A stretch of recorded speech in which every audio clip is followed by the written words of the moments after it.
প্রিয় দর্শক, Nitol Tata news hour extra অনুষ্ঠানে আজকে আপনাদের সবাইকে স্বাগত জানাচ্ছি আমি মাসুদুল হক। সহযোগিতায় রয়েছে ক্যামব্রিয়ান স্কুল অ্যান্ড কলেজ এবং আলোক হেলথ কেয়ার অ্যান্ড হাসপাতাল। সমাজ এবং রাষ্ট্রের দুর্নীতি, অনিয়ম ও অসঙ্গতি নিয়ে সোচ্চার এক কণ্ঠস্বর, সামাজিক মাধ্যমের লাইভ বা কথা বলে যিনি এ সময় সবচেয়ে বেশি আলোচিত হবিগঞ্জ ৪ আসনের সংসদ সদস্য ব্যারিস্টার সৈয়দ সায়েদুল হক সুমন আমাদের আজকের অতিথি। সুমন ভাই, আপনাকে স্বাগত জানাচ্ছি আজকের আলোচনায়। প্রথমেই আসি যে গত সপ্তাহে আপিল বিভাগের যে রায়টি হলো কোটা আন্দোলন, সেখানে আপনি বলেছেন যে এই আন্দোলন নিয়ে যে বয়স্করা তরুণদের আবেগ বুঝতে ব্যর্থ হয়েছেন এবং এটা হালকাভাবে তারা নিয়েছিলেন। এটা কোন প্রেক্ষিতে বা কী কারণে আপনার এই উপলব্ধিটা এসেছে? আমি প্রথমেই আমার বক্তব্যের শুরুতেই এই কোটা আন্দোলন বা কোটা সংস্কারের আন্দোলনে যারা নিহত হয়েছেন, বিশেষ করে যারা বাচ্চা, ছাত্র এবং যারা নিরীহ যারা নিহত হয়েছেন, তাদের আত্মার মাগফিরাত কামনা করতেছি এবং তাদের যে শোকাহত পরিবার, তাদের প্রতি আমার সহানুভূতি প্রকাশ করছি। আপনি জানেন যে আমি যেদিন এই কথাটা বলেছি যে আমাদের যারা নেতাদের মধ্যে যারা বয়স্ক আছেন তারা এই সেন্টিমেন্ট বুঝতেই ব্যর্থ হয়েছেন। এর আগে কিন্তু খেয়াল করে দেখবেন যে মঙ্গলবারে আমি একটা লাইভ করি ওই সুপ্রিম কোর্টেই লাইভ করে বলছিলাম যে ছাত্রলীগকে বলছি, প্রশাসনকে বলছি, আপনার সাবেক সংগঠন? আমার সাবেক সংগঠন, আমি সাবেক ছাত্রলীগের সহ সম্পাদক ছিলাম। বলছি যে কোনোভাবেই যুবলীগেও ছিলাম। আমি বলছি যে কোনোভাবেই বদনামের ভাগিদার হওয়া যাবে না, কারণ আমি যেহেতু নিজে এই দলটা করে আসছি, সুতরাং আমি বুঝতেছিলাম যে ক্ষতিটা হয়ে গেছে মেইনলি কিন্তু ছাত্রলীগের বেশি ক্ষতি হয়েছে। এবার বেশি ক্ষতিগ্রস্ত হয়েছে ওই দিনই কিন্তু আমি মঙ্গলবারই কিন্তু আমি টের পাইছি যে এই স্কেপগট হবে হচ্ছে গিয়ে শেষ পর্যন্ত ছাত্রলীগ। এবং আমি কিন্তু বলছিলাম যে এই আন্দোলনে বা সংগ্রামে যারা এটা করতেছে এটা যৌক্তিক, এদের এই যৌক্তিক আন্দোলনে কোনো ধরনের অপ্রীতিকর ঘটনায় যাওয়া যাবে না, এটা আরও আমাদেরকে বদনামের দিকে নিয়ে যাবে। তো এরপরে তো যথারীতি আপনি দেখলেনই কী ঘটনা ঘটলো। তারপর আমি যেটা বলতে চাচ্ছিলাম যে সেন্টিমেন্ট এখন হচ্ছে গিয়ে যে যারা বয়স্ক যারা আছেন তারা বয়স্ক কিন্তু শুধু বয়স হইলেই বয়স্ক হয় না। তরুণদের সাথে চিন্তাভাবনার আপনি যদি নিজেকে আপডেট রাখেন তাহলে আপনি কিন্তু বয়স হইলেও কিন্তু আপনি কিন্তু বয়স্ক না। এখানে এই বয়স্কটা আমার মিনিংটা আপনাকে বুঝতে হবে যে আগের 30 বছরের চিন্তাভাবনা যদি সাথে করে নিয়ে আপনি এখনও এটাকে অ্যাপ্লাই করতে চান, এইটা কিন্তু আপনাকে এই তরুণদের সেন্টিমেন্ট, এই যে জেনজি বলে যেটা এই যে আমাদের 2000-এর পরে যাদের জন্ম, তাদের বেশিরভাগই কিন্তু ওইসব পুরাতন ধারার চিন্তাভাবনা, ওরা আপনার এই কথাগুলো মেনে নিবে না। আমরা যেভাবে ওনাদেরকে মানছি, ওনারা কিন্তু এই পরের জেনারেশন কিন্তু আমাদেরকেও মানবে না। আর আমাদের পরে যারা আছে তাদেরকে ব্যাপারে ওনারা জানেন কিনা ওরা ইয়াং ছেলেরা কী ভাবে। এই জন্যই এই সেন্টিমেন্ট থেকে আমি বলছিলাম যে আজকে যে ক্ষতিটা হয়ে গেল, এটা অনেক আগেই সবাই মিলে এটাকে দমন করা যেত বা এটাকে কন্ট্রোল করা যেত। ছাত্রদের সাথে বসেই এটা অনেকাংশে আমার একটা বিশ্বাস এটাকে সমাধান করা যেত। এই জন্যই বলছিলাম যে সেন্টিমেন্ট বুঝতে ব্যর্থ হওয়ার কারণেই এই ক্ষতিটা আমাদের হয়ে গেল। এটা কি প্রশাসনের কথা বলছেন না বিশ্ববিদ্যালয়ের প্রশাসনের কথা বলছেন? সব, আপনি কোনো প্রশাসনকে তো আলাদা করে দেখার সুযোগ নেই। এখানে বিশ্ববিদ্যালয়ের প্রশাসন তো ব্যাপকভাবে ব্যর্থ। আর আসলে এখনের যে অবস্থা, বিশ্ববিদ্যালয়ের প্রশাসন বলে কি কিছু আছে? আপনি যদি, আমি জানি না এটা কিভাবে নেবেন, বিশ্ববিদ্যালয়ের প্রশাসন যদি থাকতো তাইলে সবগুলা সমস্যা তো সরকারের ওই লেভেল পর্যন্ত আসতে হইতো না। বিশ্ববিদ্যালয়ের প্রশাসন যদি কন্ট্রোল করতে পারতো, তাদের দাবির সাথে যেতে পারতেন বা তাদেরকে যদি নেতৃত্বে, ওরা তো কোনোভাবে বিশ্বাস করে না। ছাত্ররা যারা আছে তারা বিশ্ববিদ্যালয়ের প্রশাসনকে তো মনে করে যে না, এরা হচ্ছে গিয়ে সরকার যেভাবে বলে এইভাবেই করে। এই জন্য প্রশাসন তো একেবারেই ব্যর্থ, বিশ্ববিদ্যালয়ের প্রশাসন। পরে আসেন এইসব প্রশাসন তো গেছেই, পরে আসেন এর পরের যে প্রশাসন, সরকারের যে প্রশাসন, তারাও তো এটা বুঝতে ব্যর্থ হয়েছে। তার উপর খালি ব্যর্থ হয়েছে যে তা না, এর মধ্যে আবার কিছু কথাবার্তা আছে যেগুলো এটাকে আরও অ্যাগ্রাভেটিং ফ্যাক্টর হিসেবে কাজ করছে। আমি যখন কোনো একটা আন্দোলন যেহেতু করতেছি, আমি যে আন্দোলনই করি না কেন, আপনি হয়তো আমাকে আলোচনার মাধ্যমে আপনি আমাকে বুঝাবেন, কিন্তু যখন এই কিছু কথাবার্তা মন্ত্রী পর্যায়ে যখন এইসব কথা ছুটে যায় বা কথাগুলোর মধ্যে মানুষ মনে করে যে কিছুটা দম্ভ আছে, আপনি যেই হন এখনের জেনারেশন মেনে নিবে না। আপনি এক জায়গায় বলছিলেন যে এটা হালকাভাবে তারা নিয়েছিলেন, জিনিসটাকে সিরিয়াসলি নেন নাই। না, তারা বুঝতেই পারেন না এটার গ্রেভিটি। তারা অনেকেই বুঝতেই পারেন না এটার গ্রেভিটি। তারা ভাবছেন কি জানেন, তারা ভাবছেন যে এটা একটা ছাত্রদের আন্দোলন, এটা তো 2-3 দিন 5 দিন 10 দিন গেলে কোনো অসুবিধা হবে না, এটা এদের সাথে হয়তো একটা পর্যায়ে আলোচনা করা যাবে।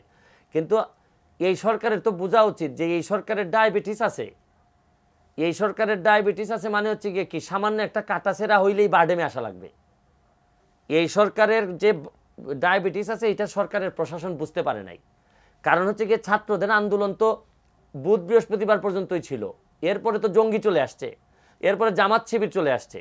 তো এইটা তো সরকারের বোঝা উচিত ছিল যে এইরকম একটা কাটাছেঁড়া ডায়াবেটিস যখন আমার শরীরে থাকে, এই কাটাছেঁড়া নিয়ে যখন আমি বয়ে বেড়াবো তখন যে এটা সেপটিক হইতে পারে, এটা তো ওই সরকারের, আপনি দেখেন ইন্টেলিজেন্স এজেন্সি যারা, তারাও তো বুঝতে পারেনি।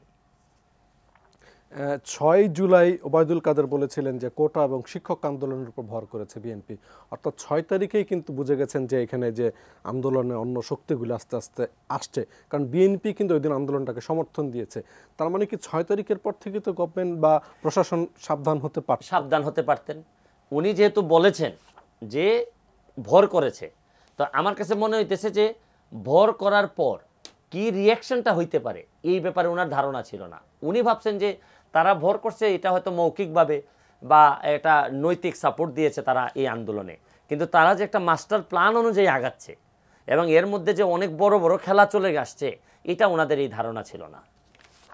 তারপর আপনি আরেক জায়গায় বলেছেন যে ওই দিনই যে ওরা সুযোগ পেলে পদ্মা সেতু ভেঙে দিত, এবং এই জামাত জঙ্গিদের ব্যাপারে আপনি বলছেন যে তারা বিদেশেও সক্রিয় ছিল, অনেক টাকা পয়সা খরচ করছে এবং সুযোগ পেলেই তারা ফায়দা হাসিল করবে, এইটা আসলে সরকারের ভাবনার মধ্যে ছিল না।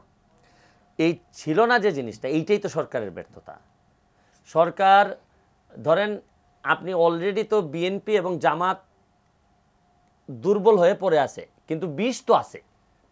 ধরেন আপনি বিষধর সাপের বিষটা আছে, আমি বলি বিষধর সাপরে ধরেন আপনি একেবারে নরম করে ফেলছেন, তারে আঘাত করে, কোনো কারণে তারে আঘাত করে নরম করে ফেলছেন, বা খাঁচায় বন্দি করে রাখছেন, খাঁচায় বন্দি। কিন্তু আর ও আঘাত করা অবস্থায় পরে একটু লেজে একটু পাড়া দিয়ে দেখেন, এইরকম ভাবে ফনা দিয়ে উঠবে। তা আপনি এই সাপের সম্পর্কে যদি আপনার ধারণা না থাকে তাহলে তো আপনি সুফল খাবেনই। এখন আমরা আজকে যেটা দেখলাম যে গতকালকে যে সিদ্ধান্তটা হয়েছে 14 দলের বৈঠকে যে জামাত শিবিরকে নিষিদ্ধ করা, এবং আগামীকালকের মধ্যেই হয়তো সরকারের ঘোষণাটা আসবে নির্বাহী আদেশে। আপনি তো আন্তর্জাতিক অপরাধ ট্রাইব্যুনালেও ছিলেন, সব মিলে এটাকে আপনি কিভাবে ব্যাখ্যা করবেন? না, এটা দেখেন, এটা একেবারে সরকারের সিদ্ধান্ত, আমি সরকারের কেউ না, আমি একজন স্বতন্ত্র এমপি হিসাবে, এবং আইনজীবীও। আপনি যে আইনজীবী বা আন্তর্জাতিক অপরাধ ট্রাইব্যুনালের প্রসিকিউটর যে টাইমে আমি ছিলাম, এই হিসাবে যদি বলেন, আমাদের আসলে এই স্বাধীনতার সময়ে এই যে জামাত শিবির যে ভূমিকা, এই ভূমিকা অনুযায়ী পৃথিবীর কোনো দেশে তো এদের রাজনীতি করতে পারার কথা না। অন্য দেশে এইরকম যারা স্বাধীনতার বিরোধিতা করছিল তারা তো ওইভাবে রাজনীতি করতে পারে নাই। তাও তো বঙ্গবন্ধুর কল্যাণে এখানে রাজনৈতিক বা বিভিন্নভাবে মাপ করার কারণে পরে আদালতের মাধ্যমে ওরা বিভিন্ন সুযোগ পেয়েছে। জিয়াউর রহমানের আমলে আসলে মেইনলি তো সুযোগটা তৈরি হয় বঙ্গবন্ধু ক্ষমা করার পরেই, এরা এটাকেই ব্যবহার করে। কিন্তু বঙ্গবন্ধু কিন্তু যুদ্ধাপরাধীদের বিচার ক্ষমা করেননি, ক্ষমা করছেন যে সাধারণ যারা বিরোধিতা করছে তাদের। তো সুতরাং আমি মনে করি যে এই প্রক্রিয়া তো যেদিন ট্রাইব্যুনাল শুরু হয়েছে, ট্রাইব্যুনালে বিচার কাজ যখন চলতেছিল, তখনই তো এইটার মধ্যেই তো এই অনেকগুলা রায় তো আসছে যে এদের এই রাজনীতি ক্রিমিনাল সংগঠন, হ্যাঁ, এরা ক্রিমিনাল অর্গানাইজেশন, বাট এই ক্রিমিনাল অর্গানাইজেশনের তকমা তো জামাত শিবির অনেক আগেই পাইছে। এটাকে বরং সরকার এই লিঙ্গারিং করে এখন এসে এই সিদ্ধান্ত নিছেন। এবং এটা যে 2014 সালে তদন্ত সংস্থা রিপোর্ট দিয়েছিল, রাইট, আপনি তো কয়েকটা জাজমেন্টও দেখেছেন যে 10 বছর আগে তদন্ত সংস্থা রিপোর্ট ছিল, সেই সময়টা যদি বিচারটা আসলে করা হতো, অনেকেই বলছেন যে সরকার আসলে বিচারটা করেনি বা কি কোনো কারণে হয়তো এটা সরকারের, ধরেন আপনি যখন কোনো জিনিস বিচার করবেন না বা বিচার করতে যদি আপনার কোনো প্রবলেম থাকে বা না পারেন, তাইলে এটার পরিণাম তো আপনাকে কিছুটা ভোগ করতেই হবে। এবং সেটারই কি মূল্য আমরা দিচ্ছি বিভিন্নভাবে, খালি মূল্য দিচ্ছি যে তা না, মূল্য আরো দিব। মানে সরকার এখন তো সিরিয়াস জামাত শিবিরের ব্যাপারে, এখন সিরিয়াস হচ্ছে গিয়ে কি, সিরিয়াস জামাত শিবিরের ব্যাপারে আলাদাভাবে তো জামাত শিবিরের ব্যাপারে সিরিয়াস হওয়ার বিষয় না। আপনাকে দেখতে হবে যে এই আন্দোলনকে ভর করে ছাত্রদের আন্দোলন যৌক্তিক, এই ব্যাপারে কোনো সন্দেহ নাই, সবাই বলছে এটা, সবাই বলছে একই কথা। আমি একটা জিনিস বুঝি না, আপনি একটা জিনিস খেয়াল করে দেখবেন, কোটা সংস্কার তারাও চাচ্ছিল যারা আন্দোলন করছে, সরকারও বলছিল কোটা সংস্কার হবে, এর মানে তাইলে পার্সেন্টেজটা নিয়ে হচ্ছে কি আলোচনার বিষয় ছিল, এটা তো আন্দোলনের বিষয় ছিলই না।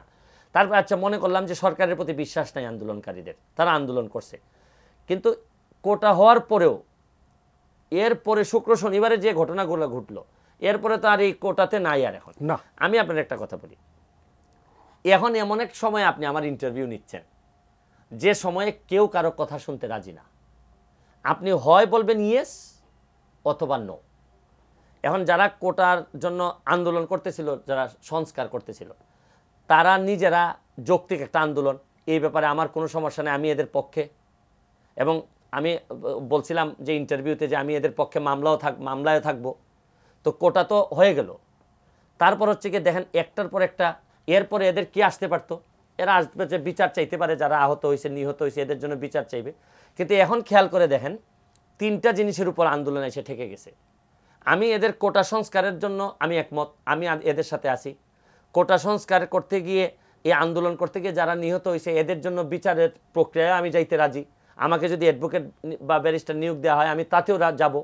কেউ যদি প্রশাসন যদি বা পুলিশ থেকে যদি কোনো ব্যর্থতা থাকে কেউ যদি এক্সেসিভ ফোর্স ব্যবহার করে থাকে, এটার জন্য আমি রাজি। আমিও তো এদের সাথে একমত, কিন্তু একটা জায়গায় আমি এদের সাথে একমত না।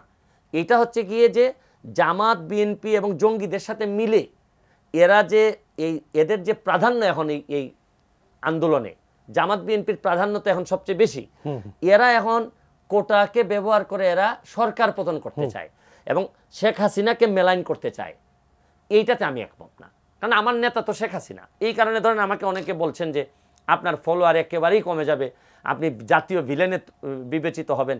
ধরেন আমি আমার কর্মে ফলোয়ার কি কমে গেছে না, আমি জানি না। ওই যে ফেসবুকে আমাকে অনেকে বলছেন যে বিভিন্নভাবে ওরা, আমি নিজেও দেখছি যে ধরেন বাচ্চা ছেলে, বিদেশে বাচ্চা ছেলেরা, এরা হয়তো আমার কাজের আগে প্রশংসা করতো, এখন ব্যাপকভাবে আমাকে ধরেন বকাঝকা করতেছে। এইগুলো ভাষায় প্রকাশ করার মতো না, কিন্তু আমি আবার এগুলাতে অভ্যস্ত। কারণ আপনি যখন কাউরে গালি দিবেন, এর মানে হচ্ছে কি বুঝতে হবে যে এই লোকটারে হয়তো আপনি বুঝাইতে পারেন নাই। এটা আমারই ব্যর্থতা যে আমি বুঝাইতে পারি নাই। এখন যে লেভেলের এক্সপার্টিস আমার হয়েছে, আমি এমপি হিসাবে তো মঙ্গলবারই আমি টের পাইছি যে এই প্রশাসন এটা মেনে নিবে। আমি তো এই জন্যই বলছিলাম যে 2টা দিন ওয়েট করেন আপনারা, কারণ আমার কাছে একটা সিক্স সেন্স আমার কাজ করতেছে। আমি জানি যে এরা কোটা সংস্কার চায়, কারণ কোর্ট যদি রবিবারে এটা মেনে নেয় তাহলে তার আন্দোলনের দরকার ছিল না। আমি তো ওইটাই বলছি যে ভাই আপনারা কোর্টের উপরে একটু 2টা দিন ওয়েট করেন, যদি না পারেন আপনারা আবার আন্দোলন করেন। কিন্তু ওই সময় তো চলে আসছে অন্য পার্টি, ছাত্রদের কোনো দোষ নাই, ছাত্ররা তো এখানে তো ওইভাবে নেতৃত্ব কেউ দিচ্ছে না। এখানে একটা যৌক্তিক আন্দোলন নিয়ে আমিও তো যখন ছাত্র ছিলাম, যৌক্তিক আন্দোলন হইলে আমিও তো গেছি। আমার 500 প্রশ্ন ছিল যে ওইটার জন্য আমি আন্দোলনে, আমার মনে আছে আমি গেছি। এখানে ছাত্রদের কোনো বিষয় না, এবং যারা মারা গেছে তারাও কিন্তু ইনোসেন্ট ভিকটিম, তাদের কোনো দোষ ছিল না। এখন পুলিশের যদি জিজ্ঞেস করেন, পুলিশ হয়তো বলবে যে আমরা যান বাঁচাইতে গিয়া সেলফ, এখন এগুলো তো দেখার প্রশ্ন যে আমি সেলফ ডিফেন্সে করছি কিনা, এইটাই তো কমিশন হয়েছে এখানে। তো আলটিমেটলি আপনার সাথে আমি কোটা সংস্কার পর্যন্ত আছি আন্দোলনে, আপনার সাথে আমি বিচারের প্রক্রিয়ায় আছি। কিন্তু আপনি যদি এই প্রক্রিয়ার মধ্যে ভিতরে যদি লুকাই থাকেন যে আপনি এই সরকারের পতন করতে চান বা গণভবন দখল করতে চান অথবা আমার নেতা শেখ হাসিনাকে আপনি মেলাইন করতে চান, তাহলে আমি আপনার সাথে নাই। আমার নেতা শেখ হাসিনা, এই কারণে আপনি আমাকে যত ইচ্ছা আপনি আমাকে ধুলাই করতে পারেন, আপনি আমার আনফলো করে আপনি আমাকে জাতীয় বেঈমান হিসাবে ঘোষণা করতে পারেন, কিন্তু আমি যার আগে থেকে ছিলাম, কারণ আমার চরিত্র সম্পর্কে আপনাদের জানা উচিত। দেখেন কত বড় ক্ষতি হয়ে গেছে। এখন আন্দোলন করতেছে ছাত্ররা, জঙ্গিরা সব ঢুকে গেল, জামাত শিবির ভাঙলো, সব ভাঙলো, জেল টেল থেকে ভাঙলো। ক্ষতি কি পরিমাণ হইলো মনে করলাম, আমি বিশ্বাস করি যে যা ক্ষতি হয়েছে এটা অত বড় ক্ষতি না যতটা মানুষ ক্ষতি হয়েছে। মানুষের দাম সবার আগে অবশ্যই। কিন্তু একটা জিনিস দেখেন কত বড় একটা ক্ষতি হয়ে গেছে আমাদের, বা আমার ক্ষতি হয়েছে যে এই এতদিন কষ্ট করে যেসব দুর্নীতিবাজদেরকে আমরা আদালত পর্যন্ত নিয়ে আসছিলাম, সরকারকে এই দুর্নীতিবাজ প্রতিরোধের মুখের দিকে নিয়ে যাচ্ছিলাম। আমি নেত্রীর সাথে বিভিন্নভাবে এই নেত্রীকেও এইদিকে নিয়ে যাওয়ার চেষ্টা করতেছিলাম যে দুর্নীতিবাজদেরকে বের করে দিতে হবে, দল বা যে জায়গায় আসুক। এখন কিন্তু দুর্নীতিবাজদেরকে ধরবেন কখন? আপনি আবেদ আলী, কিন্তু এই আন্দোলনের মাধ্যমে আবেদ আলী বের হয়ে গেল, এই আন্দোলনের মাধ্যমে বেনজির মতিউর রহমান বের হয়ে গেল, এই আন্দোলনের মাধ্যমে ফয়সাল, যারা আছে, যারা এখন ধরেন দুর্নীতি তো এখন আলোচনায় নাই। এখন ধরেন আপনি এই সরকার ফেলে দিবেন, বা এই যার ইচ্ছা আপনারা ফেলে দিবেন, আপনাদের অনেক পাওয়ার ধরেন, আপনারা তো আবার এসে এদেরকে ধরতে ধরতে এর ধরেন যদি 2 বছর সময় আপনি নেন, তাহলে এই যে দুর্নীতিবাজ যারা আছে তারা কিন্তু আপনারা ক্ষমতায় আস্তে আস্তে নিউ ইয়র্কে চলে যাবে। তাইলে আপনি খেয়াল করে দেখছেন যে আবেদ আলীর মাধ্যমে তো আমরা বহু অফিসার পাইতাম যে কারা আবেদ আলী কোটায় হয়েছে। আপনি এটা খেয়াল করে দেখেন, ছাত্ররা যে আন্দোলন করতেছে এখানে কোথাও মধ্যে কিন্তু দুর্নীতির বিরুদ্ধে আন্দোলন নাই। মানে ঠিক আন্দোলনটা কোথায়? আন্দোলন হচ্ছে কি আমিও এই কোটা ব্যবহার, এই কোটা বিদায় করেন, আমিও এখন এখানে অফিসার হব, অফিসার হয়ে আমরাও অনেক টাকা ইনকাম করব। এটা কোনো অসুবিধা নাই, যে কোনো অন্যায় আপনি যে কোনো জায়গা থেকে শুরু করতে পারেন, আমি এই ব্যাপারে কোনো অপোজ করব না। কিন্তু পুরা যে রাষ্ট্র যে সংস্কার করবেন, রাষ্ট্র সংস্কার করার বিষয়ে দুর্নীতির কথা কিন্তু কোথাও নাই। এটাই সবচেয়ে যে বড় লসের যে বিষয়টা, এর যারা আন্দোলন করতেছে তারা কিন্তু মাথার মধ্যে হচ্ছে গিয়ে যে আমার প্রোফাইল লাল করতে হবে, এদের কথা হচ্ছে প্রোফাইল লাল করতে হবে। আবার রাষ্ট্রীয় শোক, আবার কালো, অনেকে কালো করছেন প্রোফাইল, কিন্তু কালো সাদাতে তো প্রবলেম না। প্রবলেম হচ্ছে গিয়ে যে কোনো ধরনের ক্ষতিতে তো আমরা শোকাহত। আপনি আমার ছেলে হোক, আমার মেয়ে হোক, বা আপনার ছেলে হোক মেয়ে হোক, যারা মারা গেছে তারা বুঝে যে তারা কি হারাইছে, তাদের জন্য তো আমরা শোকাহত। কিন্তু এই শোকটাকে শক্তিতে রূপান্তরিত করতে হবে, একটা সাস্টেইনেবল একটা চেঞ্জ দরকার। আপনি দেখেন এই প্রক্রিয়ার মধ্য দিয়ে সরকারকে যে প্রেসারে ফেলছেন বা পড়ছে, এতে কি দুর্নীতিবাজদেরকে আর কিছু করা যাচ্ছে এখন আপাতত? এই আলোচনাই তো নাই। জি শুনবো একজন দর্শক আছে, একটা ফোন নিচ্ছে। হ্যালো, আসসালামু আলাইকুম। জি বলুন।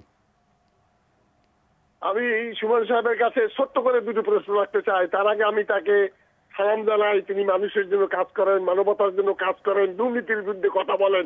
আসসালামু আলাইকুম। ভাই গালি টালি দিবেন না তো ভাই? না না, গালি দেবো না, আমি গালি দেওয়ার পক্ষে নাই। আমি আপনাকে দুটো প্রশ্ন করতে চাই। আপনি বলছেন গোয়েন্দা সংস্থা ব্যর্থ হয়েছে, সব ব্যর্থ হয়েছে। এই ব্যর্থতার দায় কে নেবে? এই ব্যর্থতার দায় থেকে কিন্তু আপনিও বাদ দিতে পারেন কিনা, এবং এই দায় কে বহন করবে? আর দ্বিতীয় প্রশ্ন হলো, মাননীয় প্রধানমন্ত্রী ছাত্রদের এই সেন্টিমেন্টটা কেন বুঝতে পারলো না, একটু ব্যাখ্যা দেবেন। তার সাথে যুক্ত করতে চাই, গোয়েন্দা সংস্থা কেন সঠিক সময় জামাতের বিএনপির আমরা দোষারোপ করছি, ঠিক আছে, কিন্তু তাদের এই তৎপরতা সম্পর্কে সঠিক তথ্য দিতে পারলেন না কেন? আপনি একজন আওয়ামী লীগের নিবেদিত প্রাণ হিসেবে, একজন কর্মী হিসেবে কেন রাজপথে তাদের এই কথা তুলে ধরলেন না? ব্রেকের পরে যাই, আপনাকে না আমরা দিয়ে দিই, কারণ এরপর আর মনে থাকে না, আমি প্রশ্ন ধরে দেব আপনাকে। আচ্ছা আচ্ছা। প্রিয় দর্শক, আমরা একটা বিজ্ঞাপন বিরতিতে যাচ্ছি, বিরতির পর ফিরে আসছে আমাদের অনুষ্ঠানে।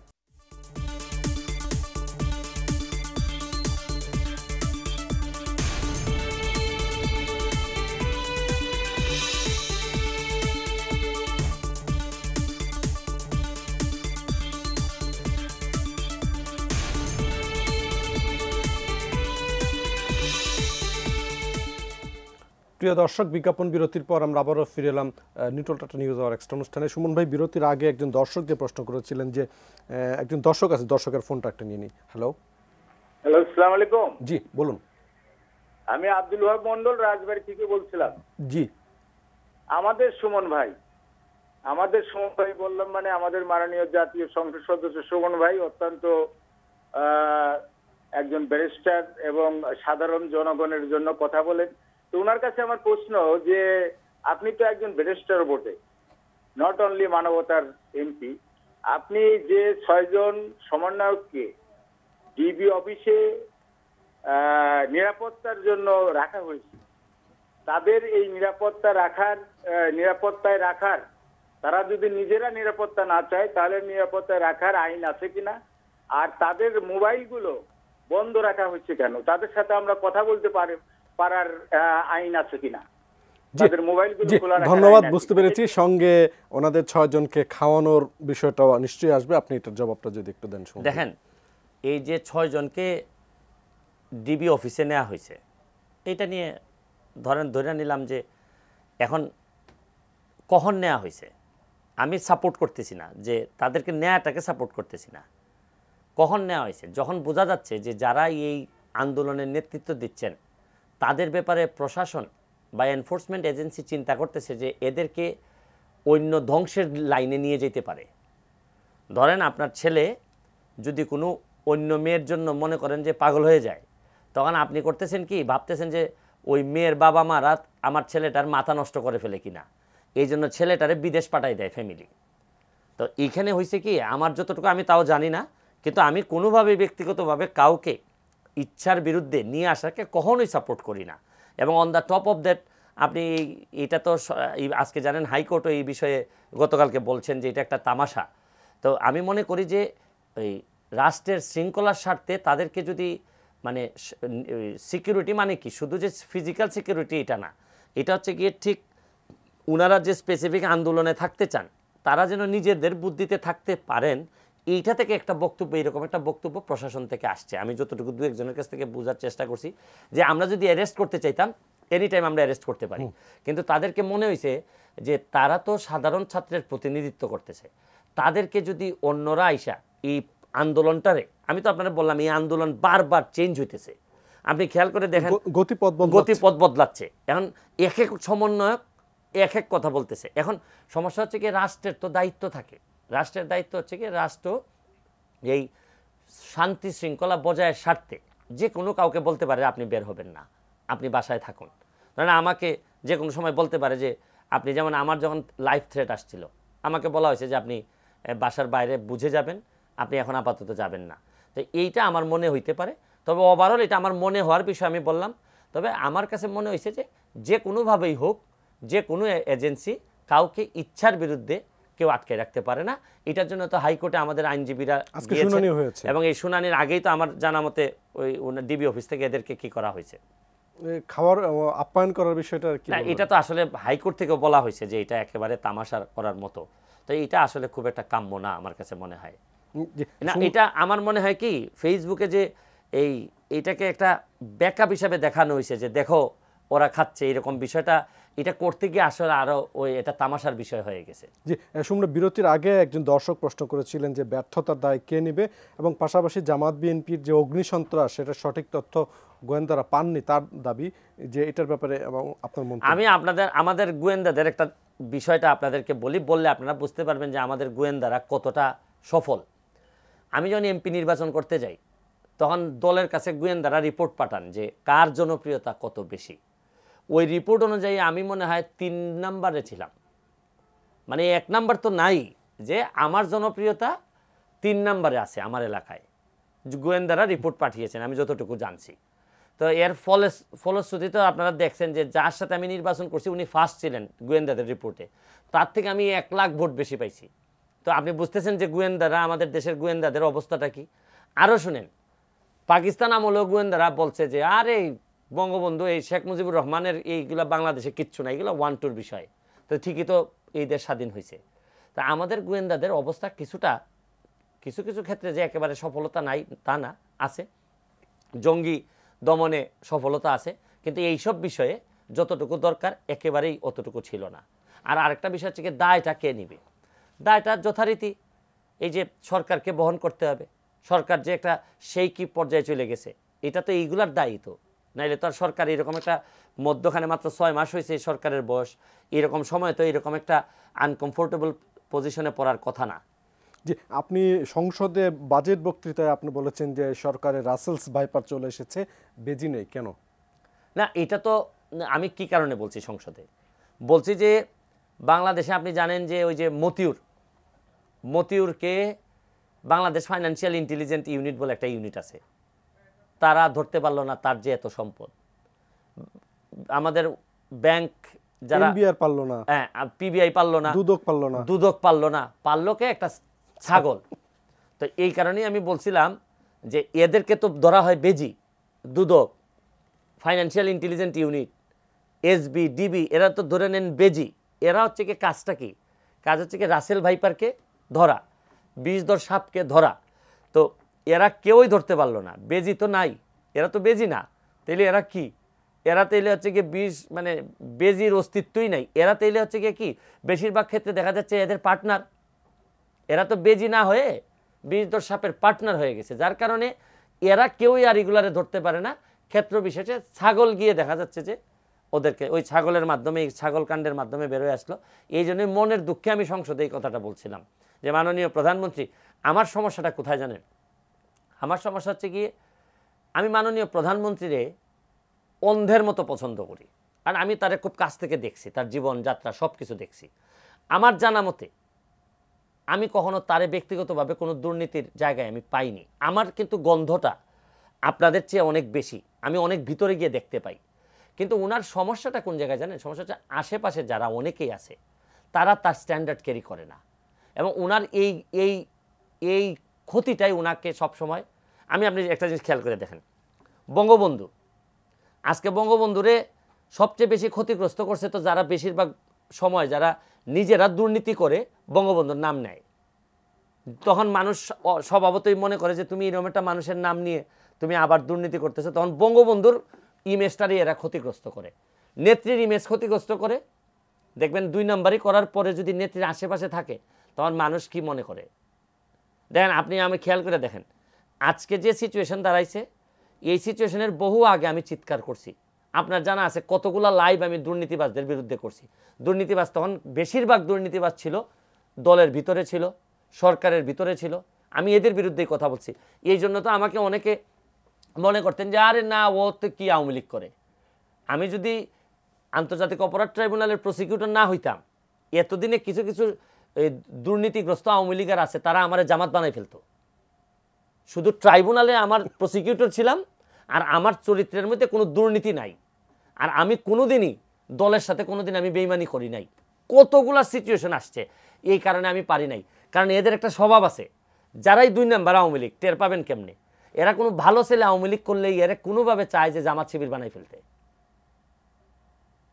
তো এই কষ্ট নিয়ে তো আমিও আছি, নাইলে আমার মতো লোক আমি সারা জীবন করার পরও দেখছেন আপনার, আমাকে তো পাশ করে আসতে হয়েছে যে নৌকার বিরুদ্ধে নির্বাচন করি আমার পাশ করতে হয়েছে। অথচ আমি নির্বাচনের আগেই 49টা ব্রিজ করছি। আমি যুবলীগে তো করতেই পারলাম না।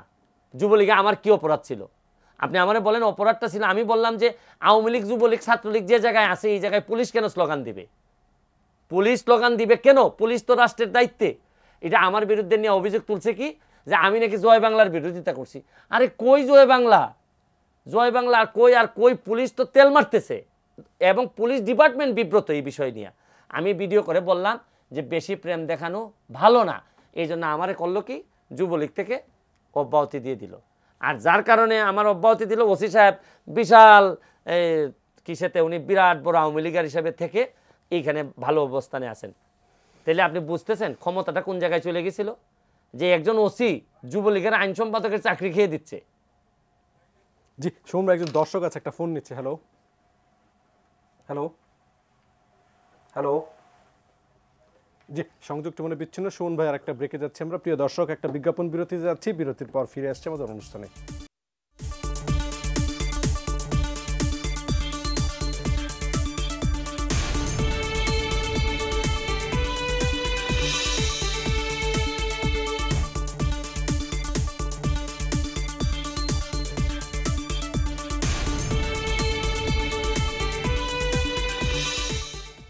প্রিয় দর্শক, বিজ্ঞাপন বিরতির পর আমরা আবারও ফিরে এলাম নিউট্রাল নিউজ আর এক্সট্রা অনুষ্ঠানে।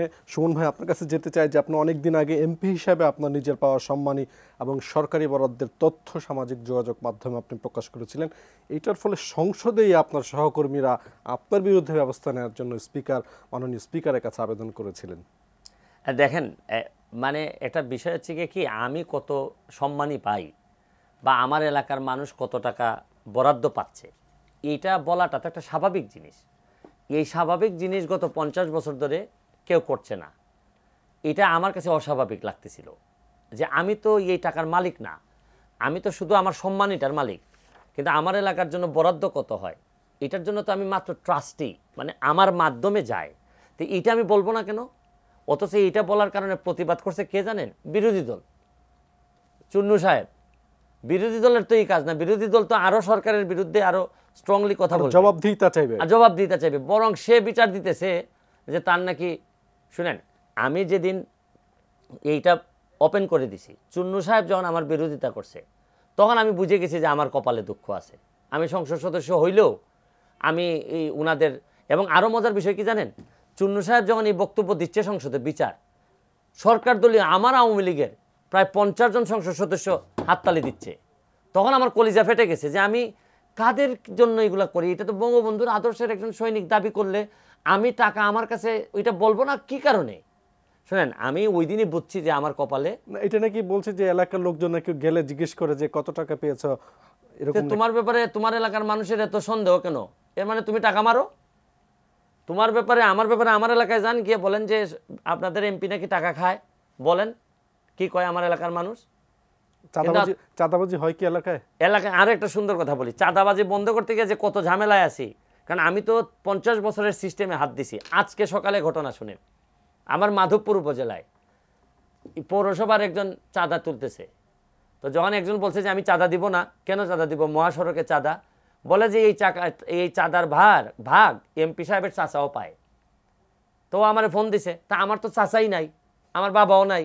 সাথে সাথে আমি ওসি সাহেবকে ফোন দিলাম, দিয়ে বললাম যে আপনি এখনই তারে ধরে নিয়ে আসবেন, ধরে নিয়ে এসে জিজ্ঞেস করবেন যে এমপি সাহেবের চাচাকে বের করো।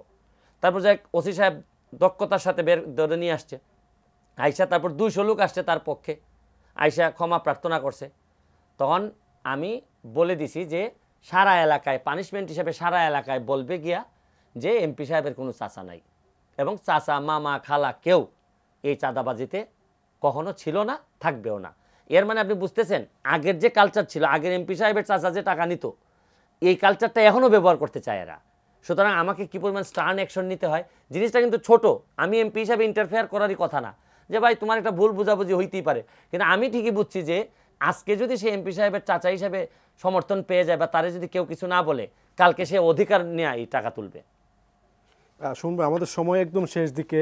আপনি খোয়াই নদী নিয়ে আপনি 5 মাসের মধ্যে আপনি মরা নদী ছিল সেটাকে উদ্ধার করে আপনি স্পিড বোট চালু করেছেন, এবং শিবপুর খাল সেটাও আপনি ময়লা পরিষ্কার নিজে নেমে করেছেন, এবং চুনারুঘাট উপজেলা কমপ্লেক্সে গিয়ে আপনি একটা সময় দিয়েছিলেন 3 মাসের মধ্যে স্বাস্থ্য কমপ্লেক্স। সেটার কি অবস্থা? সেটা তো 6 মাস সবগুলাই আমি আপনারা বলি, মানে 50 বছরের যে খাল উদ্ধার হয় না, এটা উদ্ধার করছি নিজে নেমে, এমপি হিসাবে ময়লাতে নেমছি। 50 থেকে 52টা খালি ল্যাট্রিনের লাইন ছিল ওইটাতে, কিন্তু নামছি, কি করব, কিছু করার ছিল না আমার, কারণ এত মানুষ ভোট দিছে, এই লোকের এই এমপির আর এত আনগিন থাকতে হয়। কষ্ট লাগে না নামতে? কষ্ট হইলো, এটা কিছু কষ্ট তো আছে, আমরা কিছু কষ্ট তো মেনে নিতে হয়, এগুলা মেনে নিতে হবে। স্বাস্থ্য কমপ্লেক্সের ঝামেলা ছিল, পুরাটা পারি নাই, অনেকটুকু সলভ করতে পারছি। এবং আমি কতগুলা যে জায়গাটা আমি উদ্ধার করছি, এই জায়গাটা বিউটিফিকেশনের পরে আমি আপনাদেরকে দাওয়াত দিব, আপনি আমার এলাকায় গেলে আশ্চর্য হয়ে যাবেন, অনেকগুলা চেঞ্জ আসছে। কিন্তু এতগুলা চেঞ্জের পরে যে মহা চেঞ্জের পরিকল্পনায় ছিলাম, এখন এই আন্দোলন সংগ্রামে কারফিউতে আইসা একটা বাড়ি খেয়ে গেছি, ধরেন 6 মাসের একটা বাড়ি খেয়েছি আমি। নাইলে কিন্তু আমি 2-3 বছরের মধ্যে একটা ইতিহাস লিখে ফেলতাম নতুন, যে আর কিচ্ছু লাগবে না, নিজের এলাকাটা খালি ঠিক করে ধরেন, একজন এমপি সৎ হয়ে যাক, দেখবেন যে সব আন্দোলনের মূল জায়গা কিন্তু দুর্নীতি। কোটা বলেন, যাই বলেন, আজকে যারা নিহত হয়েছে তাদের আবারও আত্মার মাগফিরাত কামনা করতেছি। তবে আরেকটা কথা আপনারা বলি, এই সব কোটা টোটা আন্দোলন নিয়ে আপনার একটা কথা বলি, এই আন্দোলনে সরকারের বিরুদ্ধে কারা কারা আছে তারা অনেক আন্দোলনকারী জানে না। কোটা নিয়ে যারা আন্দোলন করতেছে তারা অনেকেই জানে না যে সরকারের এই জননেত্রী শেখ হাসিনার বিরুদ্ধে কে কে আছে। আমি সেদিনই সংসদে বলছিলাম, এবং আমি বুঝছি যে এই যে শেখ হাসিনার জন্য খারাপ সময় আসতেছে। কোন দিন জানেন? যেদিন একমাত্র প্রধানমন্ত্রী হিসাবে, মুসলমান দেশদের প্রধানমন্ত্রী হিসাবে প্রাইম মিনিস্টার জননেত্রী শেখ হাসিনা ইসরায়েলের প্রতিবাদ করছিলেন এবং ফিলিস্তিনের পক্ষে কথা বলছিলেন, সেদিনই আমি বুঝছি যে আমেরিকা এবং আপনার ইসরায়েল বা এই ধরনের ইন্টারন্যাশনাল ষড়যন্ত্র। কারণ আপনি খেয়াল করে দেখেন, কোনো মুসলমান দেশ শেখ হাসিনার মতো স্ট্যান্ড নাই। আমরা সুমন ভাই একদম শেষ করব, আমরা যতটুকু জানি যে আপনি ছুটির দিন এলাকায় যান এবং চা শ্রমিকদের সঙ্গে আপনি ফুটবল খেলেন, এবং সে ফুটবল খেলতে গিয়ে আপনার পায়ে রক্ত ঝরেছে। 30 সেকেন্ড আপনি দেখেন, আমি গত শুক্রবারে আমি চা বাগানের শ্রমিকদের সাথে খেলতেছিলাম, তো ওরা আমার খেলার মধ্যে মারছে, মানে ব্লিডিং হইতেছিল আমার পায়ে। তখন আমি হাসতে হাসতে বলছিলাম যে তোমরা এমন এক এমপি পাইছো যে প্রতি শুক্রবারে মাইরা রক্তাক্ত করতে পারো। এটা আসলে আমার জন্য খুব পাওয়া। এরা আমাকে এমপি মনে করে না, এরা এদের ভাই মনে করে। আমি চাই ভাই হিসাবেই, সুমন ভাই হিসাবেই, আমার বাইরে কোনো চিন্তা নাই, আমি কোনো মানবতা, আমি কোনো ফেরিওয়ালাও না, দোকানদারও না, কিছুই না। আমার কাজ যারা পছন্দ করেন তারা আমারে পছন্দ করেন, যারা পছন্দ করেন না তারা আমাকে অ্যাডভাইস করে ছেড়ে দিতে পারেন। তবে আমার সকল চিন্তা আমার মাধবপুর চুনারঘাটের মানুষকে নিয়ে, কারণ তাদের জন্য আমি শপথ নিছি, তাদের পরিবর্তন না করে যেন আমি পৃথিবী থেকে বিদায় না নিই। Thank you. Barrister Syed Saidul Haque Sumon, আপনাকে অশেষ ধন্যবাদ। আমরা নিশ্চয়ই আরও একদিন আপনার সঙ্গে কথা বলবো। আমরা আজকের মতো আমরা এখানে শেষ করছি। প্রিয় দর্শক, আপনারা ভালো থাকুন, সুস্থ থাকুন, এটিএন নিউজের সঙ্গেই থাকুন।